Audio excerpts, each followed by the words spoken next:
lalam-piofanana x terena andosara-pisoratana anarana mihoatra ny tokony ho izy ireo mpianatra. Fantrana lalina fiainana sarotra sy maro hafa mila mahay makaresona ny malagasy.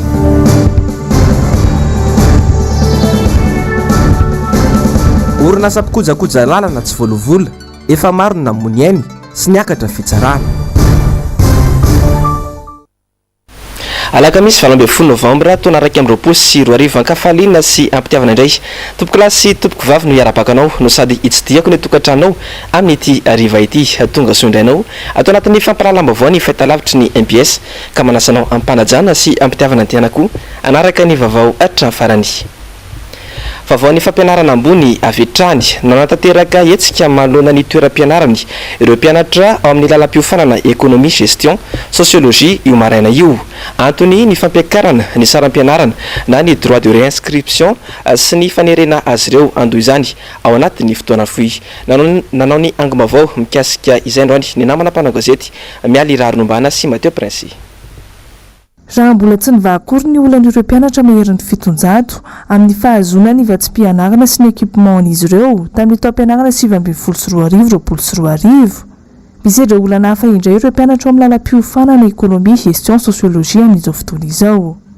Ankoatra ny fanampoana azy ireo amin'ny fandaovana ny saram-pisoratana anarana na ny droit de réinscription mantsy dia nahitana fiakarany ihany koa ny volaloha amin'izany.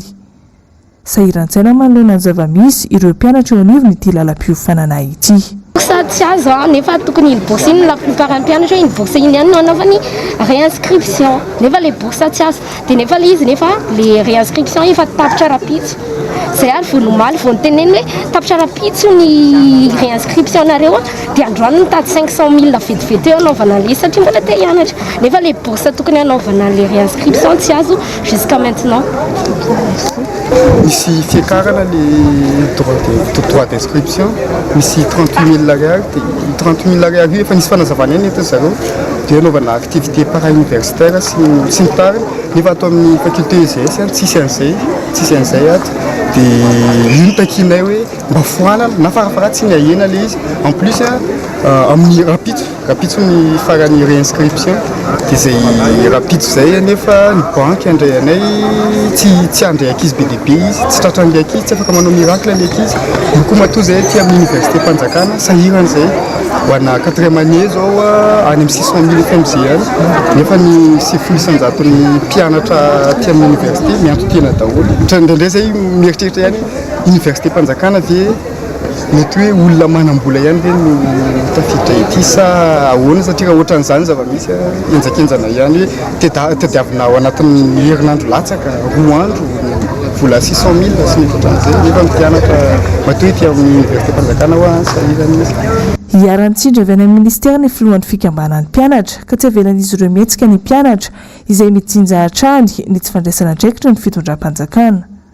Dia ety akatso fa tsy an'lehibe be satria efa nisy repary fa le izy ohatrany hoe zay foana ny victime efa victime zay tany tsy fianarana dia mbola victime ihany zay mety hoe indraindray zay manao hoe sao dia mba tsisy vola ary ny faculté dia faculté nefa tokony hanao pression amin'ny fanjakana fa tsy izay mpianatra nanaovany pression ahafahana mameno an'le vahaolana tokana no andrasan'ireo mpianatra eo anivon'ity lalam-piofanana ity dia ny ampianana io saram-pisoratana anarana io sy ny fanalavam-potoana andoavana izany. Ankoatra ny antony hafa tsy fantatr'izy ireo olana goavana iray heverin'ireo mpianatra ho tsy hivoahana vatsim-pianaran'izy ireo tamin'ny taom-pianarana lasa ihany koa ny fikorontanana amin'ny fanaovana ilay digitalisation mangataka ny hamerenana ny fizarana ny vatsim-pianarana amin'ny scolarité noho izany izy ireo. Fa nanatanteraka fitokonana tetsy amin'ny valan-javaboarin'ny Tsimbazaza ihany koa androany ireo mpiasa eo anivon'ny parc botanique et zoologique du Tsimbazaza. Tsy eken'izy ireo ny fanomezana ity parc ity ho tantanana orinasa vahiny na dia teo aza ny fandava ministera ny fampianarana ambony sy ny fikarohana ara-tsiansa fa tsy omena ny vahiny izany ny valan-javamboarin'ny Tsimbazaza. Anjava-Andriamaefa sy Tahirinena.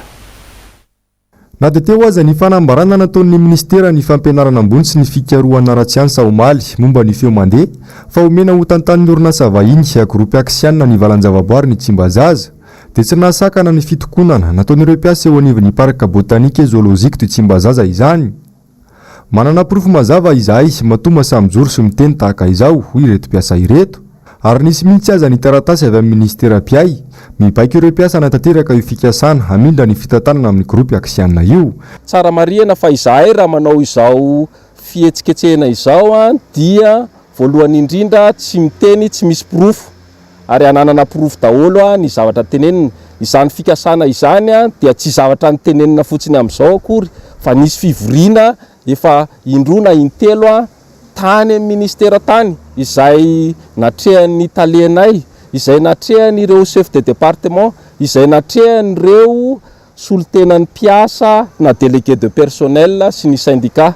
Teo natrehan'izany fivoriana izany no nanehoan'ireo solotenan'ny mpiasa ny tsy fankatoavana, ny fisisihana, ny anatanterahana, ny famindrana ny fitantanana raharaha, fitantanana arabola ary ny fitantanana maolona eto amin'ny valanjavaboarin'ny Tsimbazaza. Baiko zay tonga teto tananay, teto ampelantananay avy any amin'ny ministera piay avy any ambony, baiko no azonay pour attribution izay andidinanay anatanteraka izany procédure amindrana ny fitantanana ny parc Tsimbazaza izany amin'ny fondation Aksianina.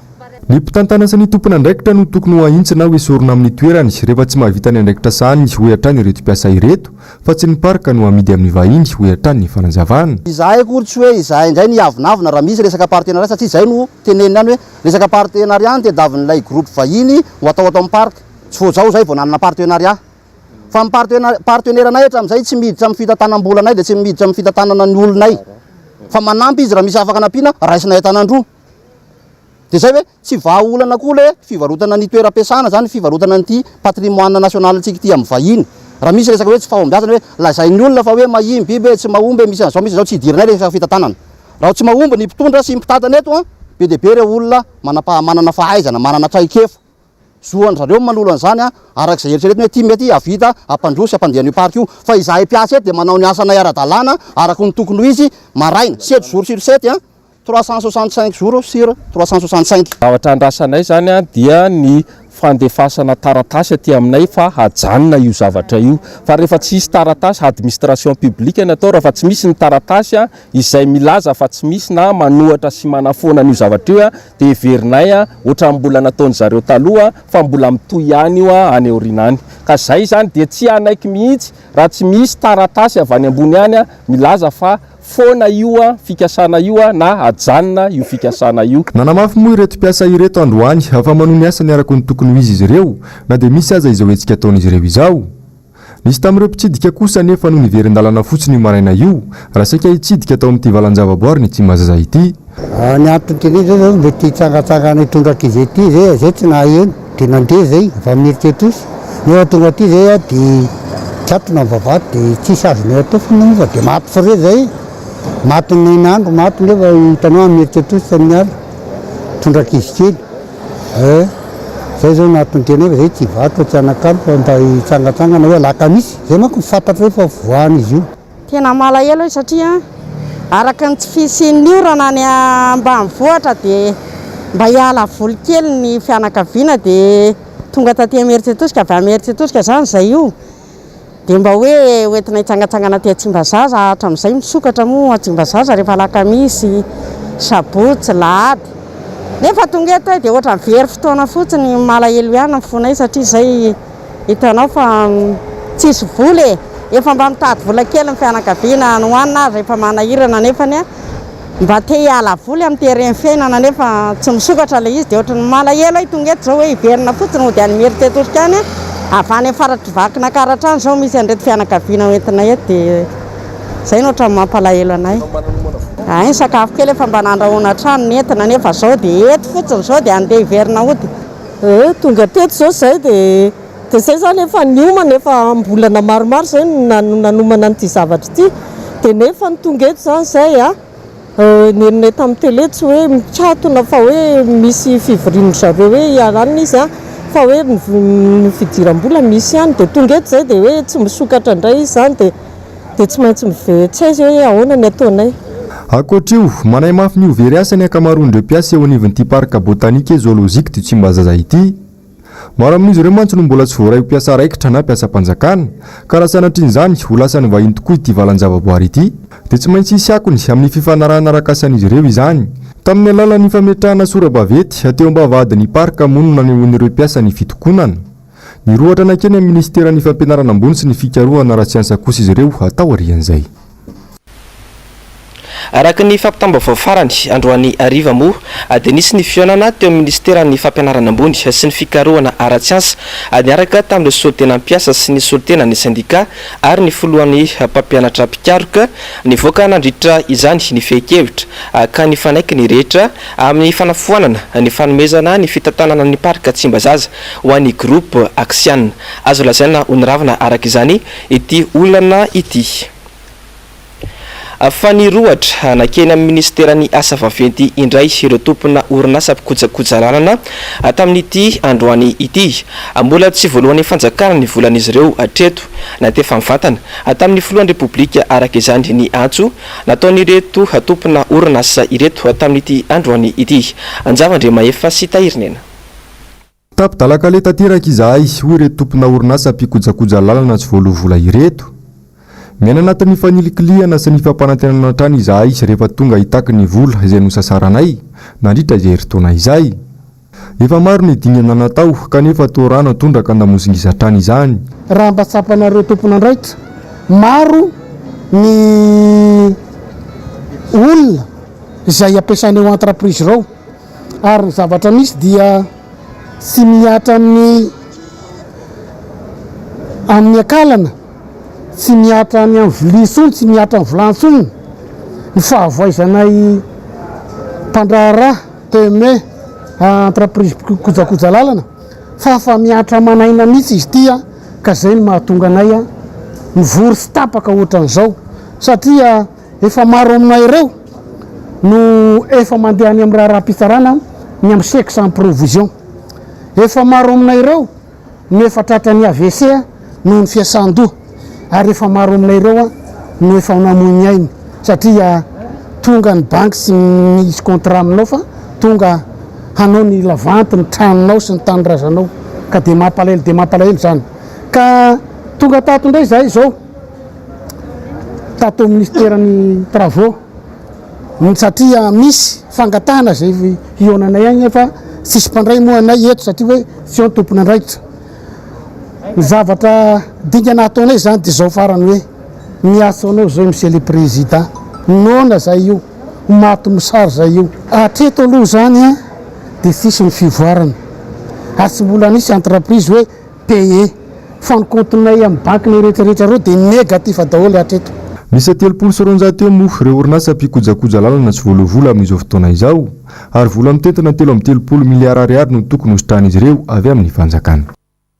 Vavaon'ny fanatanjahantena dia mpamakafaka baolina kitra iray androany no nitondra ny fanehoan-keviny mahakasika ny olana sy ny fanatsarana ary mety ho avy ny baolina kitra eto Madagasikara. Anjavandremahefa sy Tahirinena. Tsy mahagaga raha ireny ny vokatra azo ny bareny Madagasikara ho ny mpamakafaka baolina kitra lova raha samy manana androany raha nitondra ny fanehoan-keviny mahakasika ireny lalao enina natreha ny bareny Madagasikara farany teo ireny. Akoatra ny tsy fahatomombanana isan-karazany tamin'ny fanomanana, anisany antondray lehibe nahatonga ireny faharesena sesilany koa izy ny korotana misy eo anivon'ny federasiona malagasy ny baolina kitra amin'izao fotoana izao. Fotony zavatra voalohany hatsaraina angamba dia fotony miresaka amin'ny fotony zany ao anatin'ny fédération hitantsika raha tsika malala miady an-trano CE président io zany ohatran'ny ray aman-dreny izay foana antenenina raha tsy milamina ray aman-dreny zanaka moa aza mieritreritra hoe ho lasa docteur izy na ohatran'izany tsy maintsy izay ny voalohany indrindra. Efa milamina le ray aman-dreny, milamina le fédération, misy président mipetraka eto tanàna, CE miara-miasa eo dia mino fa tsara kokoa ny vokatra azontsika. Dia ao anatin'ny mpilalao hitantsika fa vokatra ratsy, tonga dia tsona hoe ratsy 4 défaites sur 6 match zany ratsy zany. Donc ao anatin'iny koa zany étudiena tsara le olona andray amin'ny équipe pirenena. Teo koa manko le amin'ny savovoka tao anatiny voaka tampotampoka le sélectionneur vaovao fantatra hoe tsy mbola mitondra équipe izy na hoe nitondra ekipa madinika nefa ekipe pirenena resantsika mino a fa misy olona manana traikefa bebe kokoa zany tokony hitondra ekipa pirenena zany de zareo amin'ny fédération tokony fandamina hoe zao tokony hitondra ekipe ty de eo amin'ny mpilalao moa le sélectionneur ao mifidy anazy. Raha tsy misy ny fiovana dia ny volana martsa ho avy izao no tiety andro napetraky ny CAF hanombohana ny fifanitsanana ao amin'ny CAN 2024. Manam-potoana tsara araka izany isika hanomanana sitilina ireo mpilalao vaovao handrafitra ny paren'ny Madagasikara. Nahita ekipa tanorintsika teo a misy élément tsara ihany le amin'izao fotoana izy ty tsy hoe fafana daholo fa raisina zay tsara dia ampina se tokony ampina. Zavatra tiako fotsiny mbo hoe anomboka ny championnat Orange Pro League eto Madagasikara dia mahita tsara koa tsika mandra-toy ny volana marsa hoe iza ny mpilalao miendrika mety miendrika noho ny avy any ivelany sûr fa misy miendrika noho ny avy any ivelany eto Madagasikara fa amin'ity zany afaka hita izy. Raha tsy ivona dia faharesena efatra no azo ny paren'ny Madagasikara tamin'ireo lalao enina farany natrehan'ireo. Maro ny lesoka hita saingy betsaka ihany koa anefa ny ezaka hita avy amin'ireo mpilalao nandritra izany. Ny vavatapatapany indray ahitana trangana Covid-19 ihany koa any amin'ny faritra matsiatra ambony iny amin'izao fotoana izao raha ny vaovao avy any an-toerana. Raha ny antotanisan'ny voaka omaly dia ny ampy olona efatra ireo olona marary ny Covid-19 any amin'ity faritra ity. Mitotaly ho 7 araka izany ireo voatily fa mitondra ny tsimok'aretina coronavirus any an-toerana. Roa kosa ireo ao anatin'ny fasarotana na ao anatin'ny antsoina hoe forme grave izany. Mbola tsy foana ny aretina Covid-19 eto amintsika koa manentana ny olom-pirenena tsirairay avy mba ho samy ho mailo hatrany indrindra amin'izao firongatra ity varanaretina ity amin'izao fotoana izao. Fa jiolahy 10 ny rongo basy sy sabatra nanafika tokantrano roa tao ampivarotan'omby Ambositra androany tokony ho tamin'ny iray ora maraina. Saika netin'ireo jiolahy atao takalinaina ny renim-pianakaviana iray sy ny zanany saingana fotsitra izy ireo ireto farany. Lela vola sy finday roa no azon'ireto jiolahy nandritra ny fanafiana ary tsy nisy kosa ny naratra sy ny ainana foy. Fa atao lavanty ireo sakafo lany daty sy provandy ao anatin'ireo contenera 300 ao amin'ny serana tsambo ny Tomasina. Feno loatra ny serana tsambo ao Tomasina noho ireo contenera tsy misy maka ireo ka antony irosona amin'ny fanaovana lavanty. Ireo orinasa mpamokatra zezika na mitovitovy amin'izany no afaka andray anjara amin'izany lavanty izany. Manao antsoavo amin'ny fandraisana andraikitra ataon'ny mpitondra mba tsy sy ny fivarotana ireo sakafo lany daty ireo araka izany ny vahoaka. Lafy mavaony sosialy indray dia fomba iray afaka iarovana ny tontolo iainana hitondra fampandrosoana maritra sy lovainjafy ny fanodinana ny fako ho lasa akora. Androany no nanatanterahana ny fifanaovatry ny mpiara-miasa teo amin'ny fikambanana Vetsovelo sy ny GFSA Ankatso mikasika ity tetikasa ity. Mialy irary nombana sy Mateo Prince. Telopolo taona eo isan'andro no miparitaka eto an-drenivohitra araka ny antotanisany voaka. Samy mahatsapa ny rehetra fa maloto ny rivotra sy ny tontolo iainana vokatry ny zava-misy. Olana an-trano no ateraka izany na eo anivon'ny fiarahamonina na eo amin'ny lafiny ara-pahasalamana. Azo atao tsara nefa ny manodina ireo zordira ho lasa akora fototra anampiana ireo tantsaha ampiroboroboana ny resaka fambolena. Antonina risika ireto tanora mbola mpianatra ireto anagnana ny tetikasa fanodinana ny fako ho lasa zezika. Tanjon'izy ireo anatin'izany hanome aina vaovao ireo fako iarovana ny tontolo iainana fa ihany koa hanampiana ireo mpiarabelona isiny fampandrosoana maharitra sy lovainjafy. Eny Ambohimanambola eny moa no toerana kasain'izy ireo anatanterahana io tetikasa io. Nozaraina maimaim-pona kosa ny vokatra orian'izay. Fanangonana sy fanasokajiana ny fako zany dia misy isaky ny 50 mètres ny bac-ordure spécifique na koa ilay dabapako manokana arakaraka ilay fako. Misy ny le maitso natao amin'ny vera, misy ny mavo natao amin'ny plastika sy ny baoritra ary misy ihany koa ny mainty natao amin'ny fako mora loha. Dia aorian'izay zay vao miditra amin'ilay compostage amin'ny alalan'ilay fako efa voangona tamin'ny dabapako mainty. Fako azo avy amin'ilay dabapako maitso sy mavo dia tsy izay dia mbola hanao partenariat hafa zay dia zareo no manodina an'ilay izy manodina an'ilay fako ho lasa zavatra hafa. Ny antony ambomanam-bola dia toerana mamokatra be amin'ny resaka tubercule na koa hoe resaka ovy maromaro kokoa zany tantsaha amin'ny toerana io dia aminy no mety kokoa ny fanomezana an'ilay zezika izay ho vokarinay. Notanterahana androany moa ny fanaovan-tsony am-piara-miasa teo amin'ny GFSA Ankatso sy ny fikambanana Vetsovelo mikasika ity tetikasa fanodinana fako ho lasa zezika ity. Marina ihany koa fa mpianatra avokoa ireo mpikambana rehetra ao anatin'ireo vovonana roa ireo ary raha ny vinavinan'izy ireo dia amin'ny herinandro avy io dia nomboka ny andrana amin'ny fanatanterahana ity tetikasa ity. Eo amin'ny vaovao maresaka iraisam-pirenena dia nandefa fiaramanidina manokana ampodiana ireo mpitsaponenana irakiana tavela ao amin'ny sisintany manasaraka ny Bielorussia sy Poloina ny governemanta irakiana androany. Mitatitra ny antsipriany mikasika izay onja lalaina raha ny avy manana sy Andry Rakotomalala. Mpitsaponenana irakiana 200 ka hatramin'ny 300 isa no vinavinaina ho tafiditra ao anatin'ilay fiaramanidina manokana nalefa ny governemanta irakiana ampidina ireo teratany irakiana tavela ao amin'ny sisintany manasaraka amin'ny Bielorussia sy Poloina. Ny zaza amam-behivavy no lohalarana amin'izao fampidina teratany izao. Efa niainga androany io sidina ampidina ireo mpitsaponenana irakiana io. Rehefa avy any Poloina dia hiazo any Erbil, renivohitra Kurdistan izay toerana misy ny ankamaroan'ireo mpitsaponenana ireo, ary avy eo ho any Bagdad ity fiaramanidina manokana ity anatitra ireo teratany irakiana ireo. Tsy antery fa an-tsitrapo ny fampidina raha ny fanambarana nataon'ny governemanta irakiana. Irakiana manodidina 1.700 tafahitsika amin'ny sisintany Bielorussia sy Poloina no maniry niverina any Iraka amin'izao fotoan'izao. Mbola tsy misy hatreto ny zavatra nomanin'ny governemanta ho andreto mpitsaponenana ireto rehefa tonga any Iraka fa ny ampody azy fotsiny aloha no atao. Ny ankamaroan'izy ireo anefa dia efa saika nivarotra ny fananany sy ny tranony avokoa talohan'ny alany tany Iraka ka tsy manana zavatra ovantanina any amin'ny tanindrazana intsony. Manodidina ny iray alina ireo mpitsaponenana irakiana mihitsika ao amin'ity sisintany ity raha ny atotanisa navoaka ny governemanta irakiana hatrany.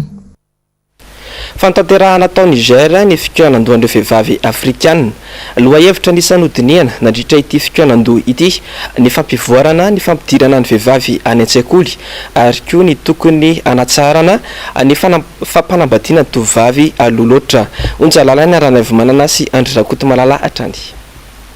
Vehivavy afrikana manodidina ny 2,000 no mandray anjara amin'ilay fikoanandohan'ny vehivavy afrikana atao ao Niger. Saika nandefa solotena avokoa ireo firenena rehetra mikambana ao amin'ny firaisambe afrikana na ny Union Africain. Fikoanandoha fahatelo ity tanterahana any Niger ity. Tanjona ny anarana ny tompon'andraikitra sy ny mpitondra isan'ambaratongany amin'ny fampivoarana amin'ny fampidirana ny vehivavy any an-tsekoly. Fa eo ihany koa ny tokony hanajanonana ny fampanambadiana ny tovovavy aloloatra aty Afrika. Any Niger tena ahitana ity fampanambadiana ankizivavy aloloatra ity. Ary ankizivavy manodidina ny 1000 any Niger tsy afaka nanitsony ny fianarana noho ny fisivalana aretina coronavirus. Anisan'ny nampiakatra anisan'ireo vehivavy nampanambadiana aloloatra tany an-toerana io tranga io. Zavatra anisan'ny andrasan'ny vehivavy mpandray anjara amin'ity fikoanandoha ity ny fametrahana lalàna mandrara ny fampanambadiana ny ankizivavy aloloatra any amin'ny firenena tsirairay mivondrona ao amin'ny antony firaisambe afrikana. Fa eo ihany koa ny tokony hanentanana andray aman-dreny hiala amin'ny fomba io izay toa tsy mifanaraka intsony amin'ny zava-misy amin'izao fotoan'izao.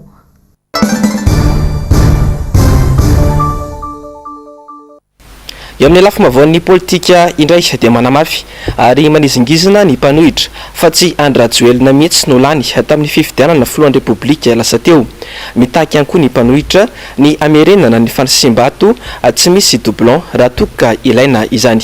Ny antsiprian izay avetrany ary eo amin'ny sary sy rindra-tsary ny toky raha maro lahy.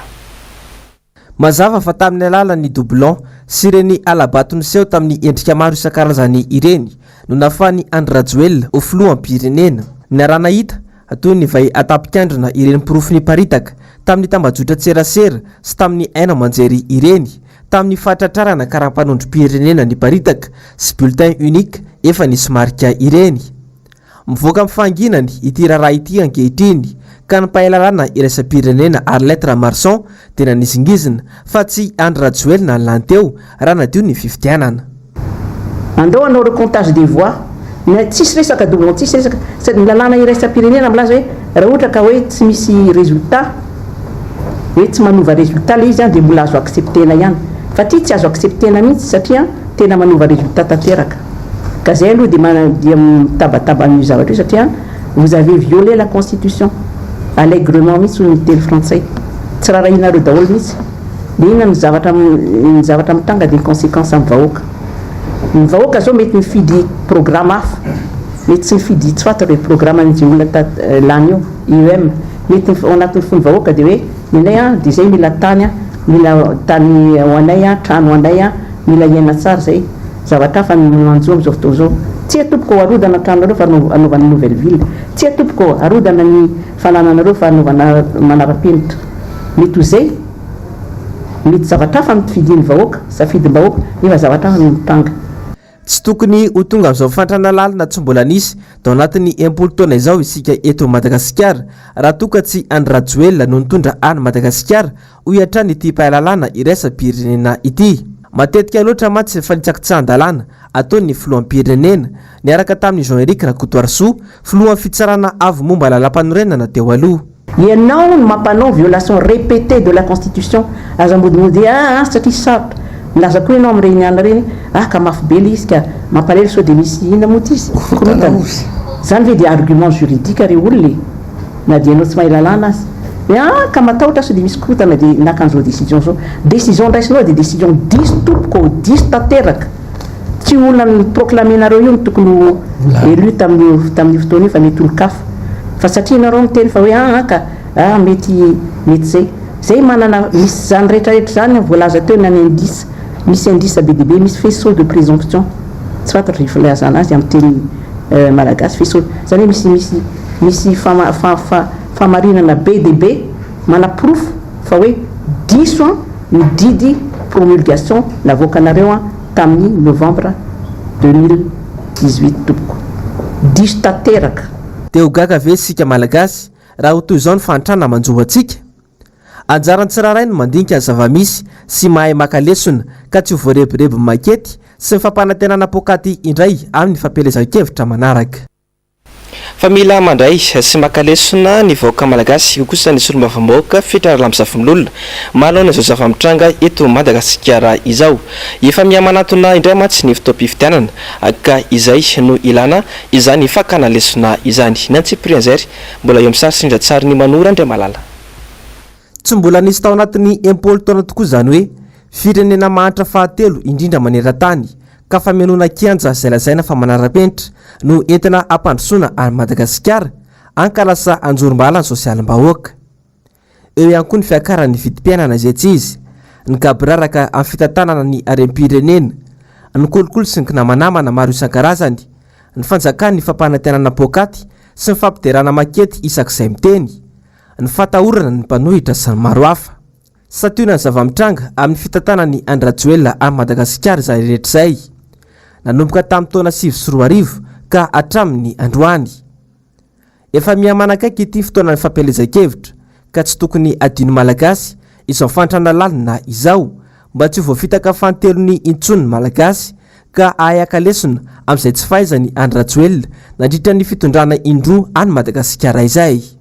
Aory vahoaka malagasy atao hoe ampitaona sy efa manana adidy amin'ny firenena fotoana izao andraisana andraikitra fotoana izao aneonareo sy lazanareo ny zavatra tsy mety mba tsy rehefa vita ohatra satria tokony fahakalesona reny zavatra nitranga tamin'ny fifidianana ny fandimby teo aloha ireny taony resaka tsy voasoratra taony anarany no ny antony maro taony resaka doublon ny anarana miverimberina zany sy ny anarana nahodinkodina mba hiverimberina afahany hafa mifidy indroa intelo inefatra na olona tsy mifandray amin'ny anarana iny akory dia nefa afaka nifidy indroa intelo inefatra zay nampiova ny tena safidim-bahoaka ka noho izany indrindra no mahatonga ny atianivon'ny fanoherana ho sarotiny ary manetana ny vahoaka ihany koa andray andraikitra raiso ataovy lesona ny zavatra nitranga teo raiso atanana no avinareo raiso atanana no avintsika rehetra mianakavy sy ny taranaka mila miteny rehefa mahita zavatra tsy mety mila mandray andraikitra itsika sy zotsika ny mifidy zotsika ny mifidy ary zotsika ny anana fiaina tsaratsara kokoa noho izao mihoatra lavitra noho izao raha ny arena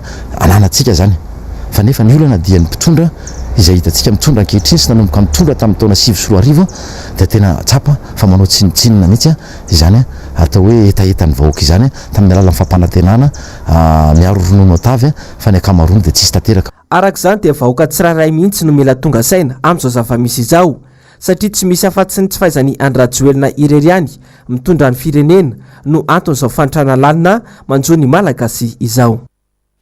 Nasehony ministry ny toekarena sy ny fitantanam-bolona dia anatria ny solombavambahoaka androany maraina ilay volavolan-dalàna ifeny teti-bola mpanjakana lasitra amin'ny taona 2024 androany ariva araka izany dia efa nikatroka ny ijery na tsipirian'ity volavolan-dalàna ity ireo solombavambahoaka na izany aza dia efa hita sady indray ny eritreritry ny mpitondra momba ny fiarinkarena eto Madagasikara ho atrany ny nambarany solombavambahoaka Fetra Ralamzafimilolona voalohan'ny vondrona parlementaire ny Antokodim fanazavana.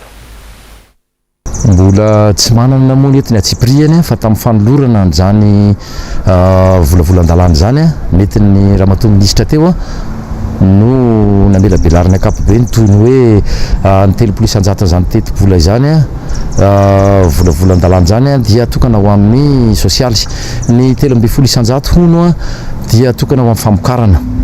Ny atsipriany mbola tsy eto ampelantanana ary mbola tsy nanana fotoana nandiniana zay nefa na izany azy dia mampametra-panontaniana sady ny amin'ny hoe tombana ny amin'ny fitombon'ny arkarena 5,400 ary miandry ihany koa lazaina ihany koa nambarandrareo ihany koa fa ny 3,500 ny fitombon'ny arkarena zay tao anatin'ny teti-bola iny 1,24 iny izy dia tratra. Zay le mampametra-panontaniana araka ny teniko teo satria tokony azaka an'izay tsikera zay ny tanivon'ny mpitondra amin'izao fotoana izao ary tsy sanatria maliborainky nataony ministra teo aloha ministra ny fitantanam-bola io fa mba hamaly amin'ny fomadio satria adidinay asanay solombavambahoaka ny manadiady sy manara-maso ny asanareo ary ihany koa no ny sérieux amin'ny atao hoe tomba napetraka reo fa tsy tonotononona fahatany fa amin'ny tolakandro izao moa zany voanomboka andinika izany zay eo anivon'ny vao mieran'ny fitantanam-bola dia eo tsika mahita izany. Fa izao koa sary dia fitinana aminao atao anatin'ity fanadidina manaraka ity ireo teboka ny vohitra sy ny songadina tao anatin'ny fandarana Saila zao onjararaina rana manana sy Andry Rakotomalala. Tsy azo tombony amin'ny fifidianana tao amin'ny taona 2024 ny vahoaka malagasy raha ny kajikajy angalarana vato ataony Andry Rajoelina amin'izao no jerena. Fifidianana tsy mangarahara no tanterana amin'ny taona 2024 raha ny mpikambanao Vomera manokana misahana amin'ny fifidianana na ny Sony amin'izao sy ny mpikambanao anatin'ny HCC no jerena. Hoy Rajoelina avokoa no napetrana eo amin'ireny rafitra mikarakara amin'ny fifidianana ireny. Notsindrina Andriamatoa Alaindry amin'ny seza manokana ny mahakasika amin'ny fifidianana ny filohan'ny lavitra ny mpanao gazety. Tsy nikatsaka ny asoany asa fanaova-gazety eto Madagasikara ny tanjon'ny ministera ny serasera tamin'ireny fa ny ahafahany mametraka ny olona eo anivon'ny Sony. Ny mpanao gazety izay mandefa solotena iray ao anivon'ity Vomera ity. Izao ny zavatra mitranga tsy hitako mihitsy eo atombotsoa azon'ny vahoaka malagasy amin'ny fifidianana amin'izao zavatra mitranga izao satria mbola voarotaona angamba izy ianao mbola rotaona sy tapany dia fizao sady ny sakoroka. Ary ny sakoroka tsy avaty mifanoherana satria amikota tsotrona reo hitanareo inona le zavatra mitranga azahoan'ny vahoaka azy. Nandeha ny fifidianana ho any ny ordre des journalistes na ny lafitry ny mpanao gazety sakoroka be tao aminareo tao. Inona mampisakoroka azy? Le angalana ny braon'le lafitry ny mpanao gazety lafitry ny mpanao gazety nanondrona présidence iomba ny fanjakana fa tsy andeha araka mangarara le izy. Dia mametra-panontaniana atao inona ohatsy ho lavitry ny mpanao gazety zava-dehibe hoe aminy fa rehefa mijery lalina ianao dia hitanao fa io lavitry ny mpanao gazety io dia manana solon-tenany amin'ny seny dikan'izany le ampidiran'olona ao amin'ny seny iny zava-dehibe aminy anampin'izay fao karaha mandeha ny disadisa dia atao tsangatananao dia le rainao tsy posiposy eo zany tavela fa dia zay zavatra tiany zareo no atao izay ny mahatonga an'io aty be io dikan'izany marina le teninareo miravavy teo ohatra mandeha morona makany amin'ny tsisy zany le misy le raharaha andeha any amin'ny fifidianana zany. Fananeo ny heviny mahakasika amin'ny fifandraisan-tanana nataon'ny filoha Marc Ravalomanana sy Roland Ratsiraka ihany koa ny tenany. Olo fihavanana ny filoha Marc Ravalomanana ka tsy mahagaga hoy izy mifihetsika tahaka ireny. Ary ny atoko RMDM dia vonina ny indray ireo olona mitovy firehan-kevitra aminy dia nianarana indray any Madagasikara. iny olombelona ny olombelona fo sy ra sy ratany dikan'izany tsy maintsy misy ny zavatra manahirana am'rampivady araky miadiko anika nahoana moa ny mpanao politika ny tsy ady zay mihitsy no atao zay ny démocratie tsy maintsy miady katsahana ny tsara ileny ka ny tsara no katsahana aminy ka everiko fa zavatra lalaham-pakara-pirenena daholo zany tsy misy olany zany ary aza miresaka ny ravalimana sy olanatsika zay tsy zava-dehibe manahoana fa rahatsirika sy ravalimana ngeny ka nyfanao bizo reto hoe zany tadidinareo zany ka miandro ka maninona tsy hitako zay olana an'izany narary monjajaona tamin'ny fotoana ny sady olona ka nafantatra monjajaona tsara ny filoratsiraka no nandefa azo ny tsapona zany tsy fantatry ny olona zany fa misy satria samy olombelona ihany samy eto ihany fa zany tsy manakany hoe rehefa tsy mitovy ny hevitra de tsy mitovy ny hevitra zay le izy tsisy alako bika tsy tiako tareto fa rehefa tsy mitovy ny hevitra de tsy mitovy ny hevitra ka zay RMDM président Ravalimana lehibe ny RMDM tsotra ny anay ny teninay mazavabe rehefa manaiky ny fanorenany fotony ianao de miady hevitra tsika eto ny fanorenany fotony eritreretinao. Ankoatr'izay lafiny zavatra maro ny voaresaka tao anatin'ny fandaharana teo ohatra ny mahakasika ny fanaovana ny fampielezan-kevitra mialohan'ny fotoana ataon'ny mpitondra amin'izao sy ny raharaham-pirenena amin'ny ankapobeny. Atao anatin' ity fanadidina manaraka ity kosa indray ny itondrany Jessica Miray sy Andry Rakotomalala ny fampitinana ny fandarana miara-manonja tamin'ity androany ity. Anisan'ny mbola mitana ny sainy olom-pirenena ny mikasika ny fandraharana eto Madagasikara, ny mikasika ny fanomezana fitantanana ho an'ny vahiny izay miendrika privatisation izany toy ny parika botanika e zoolojika ny Tsimbazaza ohatra.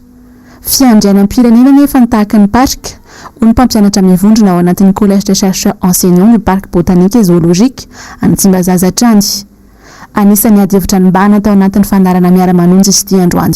Eto dia tena te hisintona ny sain'ny mpandraraha malagasy mihitsy ny rina. Te hisintona ny sain'ny mpandraraha malagasy satria malagasy ny tena. Ny fandrarana itsika malagasy matahotra loatra mandraraha dia anika lasan'ny vahiny daholy ny zavatra rehetrarehetra eto amin'ny toerana. Tsika malagasy mihitsy matahotra dia lasa anjakany vahiny ny fandrarahana rehetra. Tsika koa na eo amin'ny lafiny le fanjakana mihitsy no tsy manosika ny malagasy tena malagasy mitovy aminy. Mety raha misy ny mpandraraha malagasy mihaino an'izao resadresantsika izao, raha misy malagasy vahiny makany amin'ireny banky ireny mangataka ohatra izy hoe findramam-bola ohatra fotsiny omeko tena tsoriko anao fa ny chance an'le vahiny tena hoe 90% fa nen'le gasy 10% fotsiny. Zava-misy zany. Tena zava-misy zany teneniko anao zany. Tokony iraisaintsika malagasy. Tokony apetratsika malagasy le hoe tsika tsy hoe tsy mahay fa manana fahaiza-manao tsika ary tokony apetratsika malagasy tsika koa le hoe professionnalisme amin'ny malagasy io satria lasa le vahiny eritreretin'ny olona hoe tsika malagasy mihitsy no fampinana toerana eto foana isaky manao zavatra ararotin'ny olona. Niparitaka tamin'ny tambazotra tserasera omaly ihany koa ny filazana fa tsy mitombona ity vaovao miela amin'izao ity dia ny fanomezana fitantanana ny parika Tsimbazaza ho an'ny groupe Axian. Namoaka fanambarana mihitsy mantsy omaly ny ministry ny fampianarana ambony sy ny fikarohana ara-tsiansa fa tsy marina ny filazana fa omenan'ny groupe Axian ny fitantanana fa fanodikodiana-tsaina fotsiny ihany manoloana ny fanodikodiana mbola mpanjakana nisy tao anatin'ny parika. Tsy mitombona izany, profon'izany fitokonana izay natao mpiasa androany ny miara-manonja. Tsy marina zany le tenin'le ministra omaly zany efa lasany aminao any izy mikasika indrindra an'ilay hoe tsisy an'izany resaka zany fa resaka inina hely diversion fotsiny zany resaka zany nisy fitantanana tsy nety sy ny sisa tao anatin'ny parika Tsimbazaza zany tena adevitra sy ny karazana dia miteny ny mpiasa zany amin'izao fotoana izao. Misy endrika fiandrianam-pirenena ity resaka ity dia hoe raisinay hoendrika fivarotana tanindrazana izany fikasana izany. zany fivarotana tandrazany zany de resahan'ny lalam-pandroina nariny fa haute trahison zany zay ny lalam-pandroina miresaka an'izany ary rehefa miresaka fiarovana ny tena hoe fiandrianam-pirenena dia ny filoham-pirenena no miandraikitra voalohany am'izany resaka zay resantsika izany. Anisan'ny voaresaka tao anatin'ny fandaranandro any ko moa ny mikasika ny fameloma masina tokotinina fa ihany koa ny volavolan-dalàna amin'ny fietetim-polam-panjakana ho an'ny taona 2024.